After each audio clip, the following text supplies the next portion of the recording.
সকলোকে নমস্কাৰ বুলি কৈ আজিও আৰম্ভ কৰিছোঁ এটা ব্লগ। এয়া বুন্দিয়া লাডু বনাই আছে, মই মাছ বাছি আছোঁ। অকণ কেমেৰাত আবদ্ধ কৰি আপোনালোকলৈ লৈ আহিছোঁ এটা সুন্দৰ ভিডিঅ'।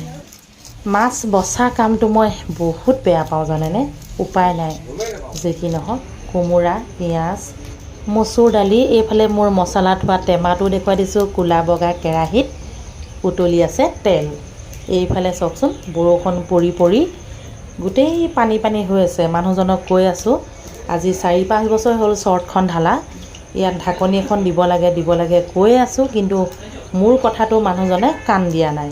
যে কি নহওক, মনটো বেয়াও লাগিছে, পানী পানী হৈ যায়, বৰ বেয়া লাগে দেখি।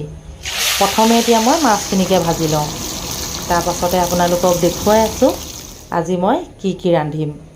মাছখিনি ভাজি হোৱাৰ পাছত এটা কেৰাহী পাতিলোঁ, অকণমান পাঁচফোৰণ দি দিলোঁ, ফটাৰ ফুটি গ'ল, লগে লগে ঢালি দিলোঁ পিঁয়াজখিনি অকণমান সময় ভাজি ল'ব লাগিব।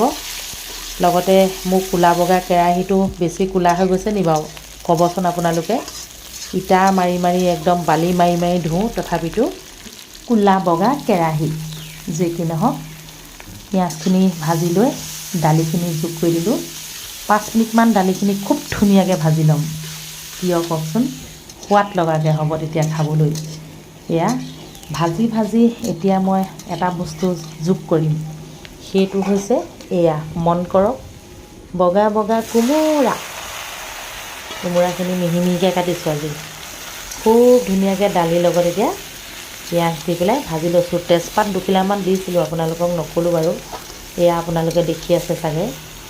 যি নহওক, কোমোৰা দালি এনেধৰণে ভাজি ল'ব লাগে প্ৰথমে দালিখিনি, তেতিয়া বেছি টেষ্টি হয়। আপোনালোকে এনেধৰণে খায়নে বাৰু? মই জনাত বহুতে খায়, কিন্তু বহুতে এনেধৰণে কোমোৰা দালি ভাজি লৈ পেলাই থুপথুপীয়াকৈ বনাই নাখায়, নহয়নে বাৰু?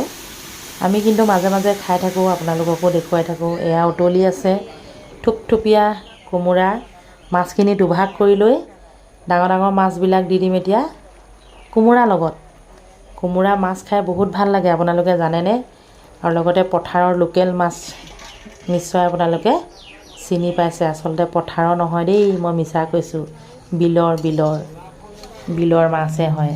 যি নহওক বাৰু, চাওকচোন কি ধুনীয়াকৈ মানে উতলি আছে এতিয়া। লগতে জলকীয়া কেইটামানো পেলাই দিলোঁ, ধনিয়া পাত 2টামান দি দিলোঁ, আদা, নহৰু, জলকীয়া লগত পিঁয়াজ ভাজি পেলাই চাটনি এটা বনাম। ফ্ৰাই মাছ ভাতৰ কাঁহীত দি দিম। বাকী চব্জিখন ধুনীয়াকৈ হৈ গ'ল।